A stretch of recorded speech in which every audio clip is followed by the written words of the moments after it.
enhance personal performance. There is no ambitious person who is not concerned with his or her performance. Every self-driven person wants to bring his or her A game into the place of work. However, performance in many cases is just like health. We don't pay close attention to it until there is a problem. Often than not, we operate on autopilot and assume so long as we are getting the work done, performance will be automatic. And the problem with this assumption is that performance, just like other things in business, requires its own space in your to-do list. If well managed, if controlled on a day-to-day basis, it improves, it enhances. And for those of you who are listening to me here tonight and you're employed, nothing can hurt you than when you realize that your boss's perception about your performance and your own perception, your impression about your performance and your supervisor's impression are totally different. It can bring emptiness, confusion, and frustration that you never thought possible about your work life. And to avoid ever reaching that point, I suggest before proceeding with anything else at this early stage of this presentation, make it a personal effort to develop your personal performance template. Not the one you're given by the company, maybe from a certain performance system like bar and scorecard, not the one you're given or told to fill by your boss, a certain performance evaluation appraisal form, but to develop your personal performance template to ensure you are at sync with your immediate supervisor. To always be sure you don't veer off from her expectations, from his expectations. Because truth be told, many employees by the time they are going through reviews, they're in a culture shock when they're being told they did not perform. And this culture shock makes us either, number one, we decide to resign because we can't handle the emotional tearing. Or number two, we now claim to have clarified our purpose and we want to get out and be on our own, become our own boss, not because we had planned for it, but we react emotionally. We get into business through waking emotions. You know, when you're woken up by a clock, a waking clock, we don't like calling them alarm clocks here, we don't like using negative words. You're woken up by a waking up clock. Then you may not be emotionally stable. You may not be set for that business. So I suggest today, be sure to develop a personal template form that you can be using in your one-on-one weekly meetings with your direct boss. I know most of you have weekly meetings, but if you're in an organization whereby your boss is elusive and you don't have those weekly forums, I strongly suggest them for her or for him. Even if they're traveling, you'd rather do a conference call, but ensure you do what I'm calling a weekly meeting with your boss. That way you realize you don't digress too much between what you thought is performance and what he or she thinks is your performance. Let me make it clear. Most employees assume it is the work of your supervisor to check your performance evaluation. We normally assume it is the job of management to do performance reviews. The truth is this, nobody really cares about your personal performance. If you're reporting to a departmental head, their major concern is the departmental bottom line. If you're reporting to the CEO, which is rare, but in the event there's someone here reporting to the CEO, then her concern is the enterprise bottom line, not your personal performance. I want you to know this, your performance or non-performance, she doesn't have to live with it. She has options. It's not her job. It's not her bonus. It's not her career. It's not her future. You're the only one concerned with your personal performance. Realize this, success is a negotiated process. Build relationships. Create alliances. Control the factors that affect your work life. Stop pushing rocks uphill. Secure early wins. Even your personal development is squarely in your hands.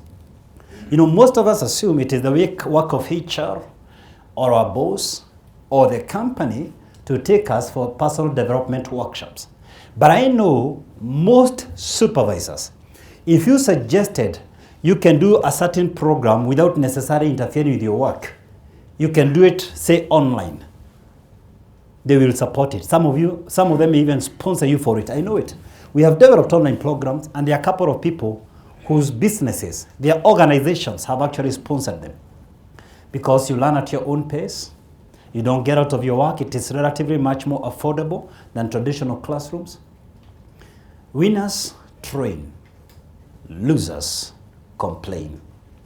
Today, ladies and gentlemen, brothers and sisters, I want to share with you a 7-step procedure on peak performance, on how to enhance your performance. I believe with all my heart, if you follow what I'm going to teach in the next about 1.5 hours, your performance will not be the same again.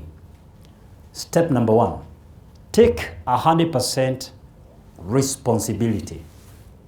Take 100% responsibility.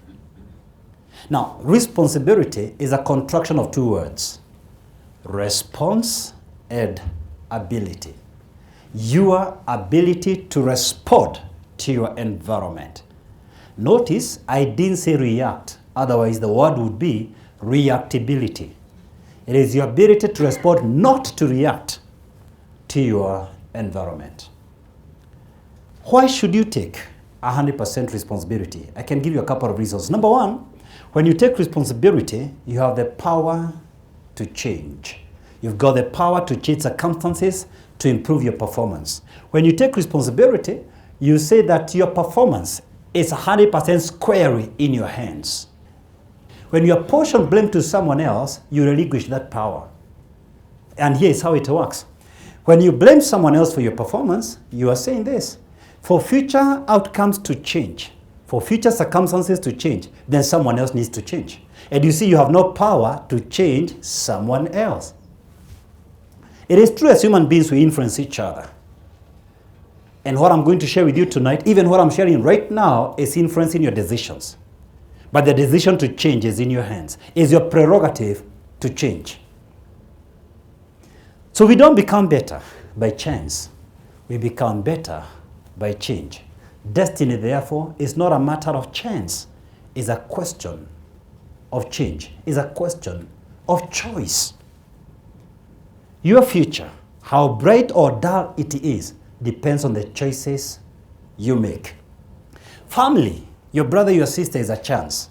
Friends is a choice. Meeting people is a chance. Here, there are people you've met right now for their very first time.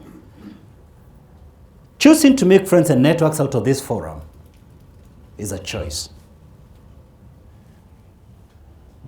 Falling in love, in many cases, is a chance. Who you meet when and where. Staying in love is a choice. Getting angry is a chance. Getting angry is a human emotion, which you can't deny it. Denying it is denying your humanity. But staying angry is a choice. Quarreling is a choice. You know, excuses fuel dysfunctional thinking. I hear weird statements coming from people. He took advantage of me, I was so young.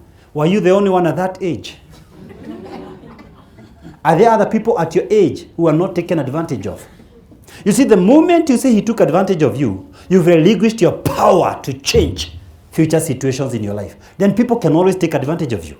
Because it has nothing to do with you. It has to do with the guys who take advantage of others. Well, this was not required of me in my previous job. This is not your previous job. Study this job. I don't know what's required of me. I wasn't given a JD. It's your job to find out your job description. Others are not performing. Why me? Why do you want to justify failure? The fact that others are not performing is not a justification. And occasionally you hear people saying they're setting me up for failure. No one sets you up for failure. They are too busy with their own issues. Only you can set yourself up for failure. In fact, I love the words of Jim Rohn. He says, and I quote, you can only have either of the 2 options. Either you become good during the planting season, that's the spring, or you begin to beg during the harvest season, during the fall. Either of the 2, but you can't have both. When you take responsibility, you have the power to change. Secondly, when you take responsibility, you are a man and a woman of a character. Men and women of character take responsibility. When responsibility comes calling, what you do or don't do reveals your character. You see, maturity is when you stop saying, it got lost, and begin to say, I lost it. Maturity is when you realize it's your responsibility to fix dinner and begin to appreciate when someone else fixes dinner. Maturity is when you realize it's your responsibility to iron your clothes. Then you appreciate if someone else irons your clothes. Maturity is when you realize it's your responsibility to pay your bills. Then you appreciate whatever other person in that house brings on the table. You appreciate their contribution. Maturity is when you realize it's your responsibility to raise your children. Then you never quarrel in a teacher or anyone else making a contribution to your child. You see, it's very easy to go to school and quarrel the teachers. It is a sign of irresponsibility. Maturity is realizing you're responsible for your life. Only then do you begin to appreciate others. You see, responsibility begins where entitlement ends. It is very easy to blame others. But I tell you the truth, every time you apportion blame to someone else, even if you escape the consequences at the time being, make no mistake, it will catch up with you later on. It would have been better if you took responsibility, you stepped up to the situation then.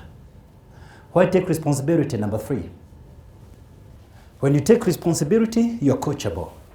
You are coachable. When you take responsibility, you are coachable. You see, when you take responsibility of your performance and you admit that you're ready to improve and each one of us here can get better, then you open yourself up for coaching and support from others. When you act like you've got your act together, then others don't know when and where to help you. Why take responsibility? Number 4, when you take responsibility, you earn respect.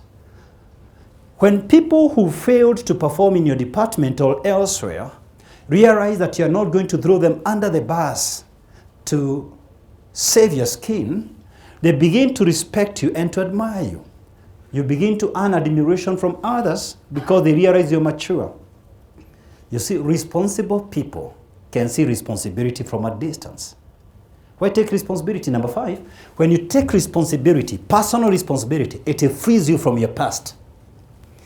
You see, many times we fear that if we confess our mistakes, if we own up our shortcomings, if we admit we made poor decisions or we didn't deliver, it's going to be used against us.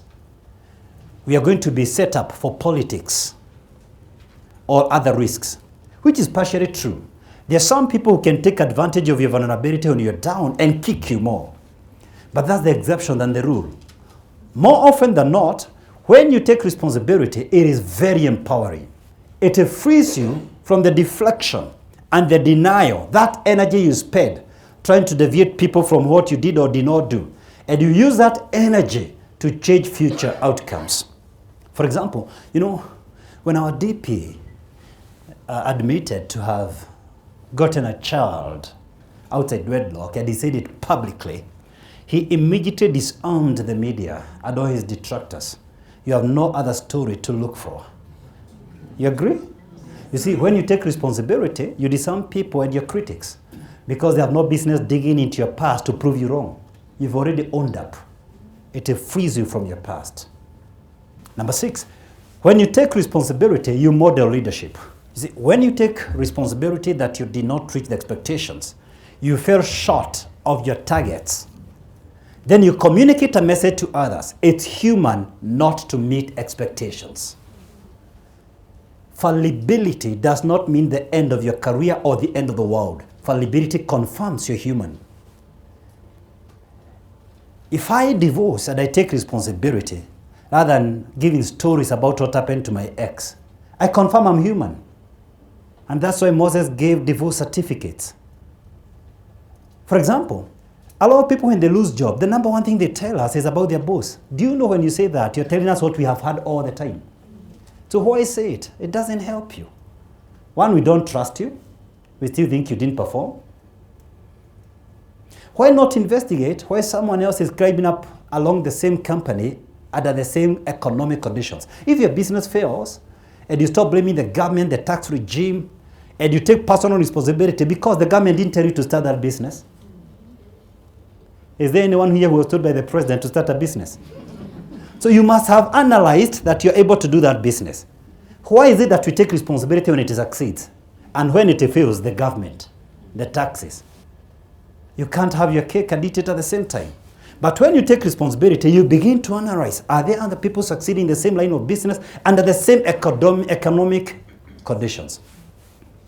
So I urge you, ladies and gentlemen, when you fail, take personal responsibility. Now, I have used the word fail very deliberately because you're going to fail from time to time. One of the richest men on earth, and we were lucky with Mercy, we went to Guernsey Island. And when we were passing by, Richard Branson was driving in an open car.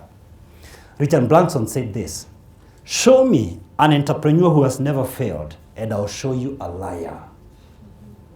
What you need to do, however, is to turn every failure into a learning lesson. Only God gets it right the very first time. You and me are likely to make a lot of mistakes, but they should not define us.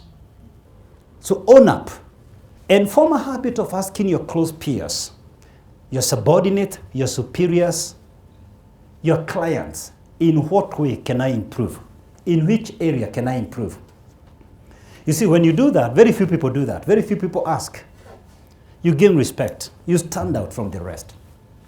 We all become conscious that you're very conscious about your own performance. Let me see whether we are communicating. On your screen, I'm going to ask you a few things. And you're going to tell me whether there's a chance or a choice. Is that okay? Let's try. Let's try. I just test. Sisters. Your sister? Chance or choice? Chance. You couldn't control those genes. Height? So there's nothing much you can do. Have you seen anyone who changed their height out of plastic surgery? Weight. You agree with me, it's a choice? Then you're liberated. You can imagine I was teaching these guys about weight in the cruise, and the meals were like 10 times a day. Personality? Personality? Chance. You don't choose your personality. Go back to our notes. Listen to personality dramas. It's on YouTube. IQ? Chance, correct. EQ? Choice. It's elastic. You can improve it. Drug abuse? Even if it's your own son. Even if it's your brother. How about if it's your mother? It's still a choice. Friends? Choice. What about when they are gay? See, this question is safe to ask in Kenya. Because in some countries, they think this is a chance. Definitely, this is a choice. I know 100% of these people listening to me, none of them is gay. Gayism is a choice. Divorce? Choice. Wow, we are learning that fast. Promotion? Pregnancy? It's debatable, eh?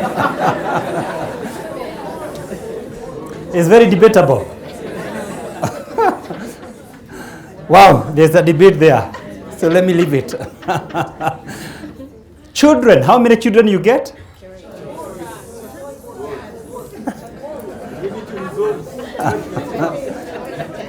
If you get a dozen kids, it's again debatable. I'll not go there. We know all children come from God. But it's a human responsibility. Let's leave it. Step number 2.